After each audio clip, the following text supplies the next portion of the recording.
వచ్చే సిటీసీలో 20% మనము ఇన్వెస్ట్‌మెంట్స్‌కి వాడాలి అని చాలామంది సజెషన్స్ చెప్తారు. అండ్ ఇంక్లూడింగ్ నేను గూడా మీకు చాలా సార్లు చెప్పాను. వచ్చే సిటీసీలో 20% మీరు ఇన్వెస్ట్‌మెంట్స్‌కి, సేవింగ్స్‌కి పెట్టండి అని. అయితే దీనిలో ఒక 3 సింపుల్ స్టెప్ ప్రాసెస్ ఫాలో అవ్వండి. ఫస్ట్ స్టెప్ వచ్చేసి మీ ఫ్యామిలీని మీకు ఒక పర్సనల్ హెల్త్ ఇన్సూరెన్స్ తీసుకోండి.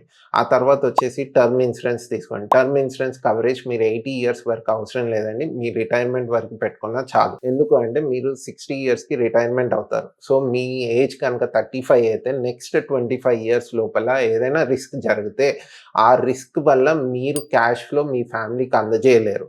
సో, అలాంటి టైంలో మీరు లైఫ్ ఇన్సూరెన్స్‌లో టర్మ్ ఇన్సూరెన్స్ 60 ఇయర్స్ వరకు పెట్టుకుంటే, ఆ కంపెనీ మీరు తీసుకున్న సమ్ ఇన్ష్యూర్డ్ ఏదైతే ఉందో సమ్ అష్యూర్డ్ 2 క్రోర్స్ కానీ, 1.5 సీఆర్ గానీ, 1 సీఆర్ గానీ అది మీ ఫ్యామిలీకి అందజేస్తుంది. సో, ఇది టర్మ్ ఇన్సూరెన్స్. ఈ 2 రిస్క్ మేనేజ్‌మెంట్ దానికి మీ దగ్గర ఉన్న సేవింగ్స్ 20%లో మొత్తం సీటీసీ మీద 5% కూడా మీరు ఇన్వెస్ట్ చేయరు ఇన్సూరెన్స్‌లో. కింద 15% ఏదైతే ఉందో దాన్ని మ్యూచువల్ ఫండ్స్‌లో పెట్టండి. లేదంటే మ్యూచువల్ ఫండ్స్ మార్కెట్ రిలేటెడ్ సెక్యూరిటీస్‌లో పెట్టండి. సో, మీకు ఆల్ఫా రిటర్న్స్ వస్తాయి. మీరు ఈక్విటీలో రిస్క్ తీసుకోవచ్చు. అండ్ మీరు కాంపౌండింగ్ చేయొచ్చు. ఈ 3 బెనిఫిట్స్ మీరు మార్కెట్‌లో ఇన్వెస్ట్ చేయడం వల్ల వస్తుంది. సో, మీకు పర్సనలైజ్డ్ స్ట్రాటజీ కావాలంటే మాకు డీఎం చేయండి. And at the same time మమ్మల్ని సపోర్ట్ చేయడానికి కింద ఇచ్చిన లింక్‌తో మీరు ఫ్రీగా సైన్ అప్ అయ్యి, రిజిస్టర్ అయ్యి మీ ఇన్వెస్ట్‌మెంట్ జర్నీ స్టార్ట్ చేయండి. And at the same time follow us. Thank you.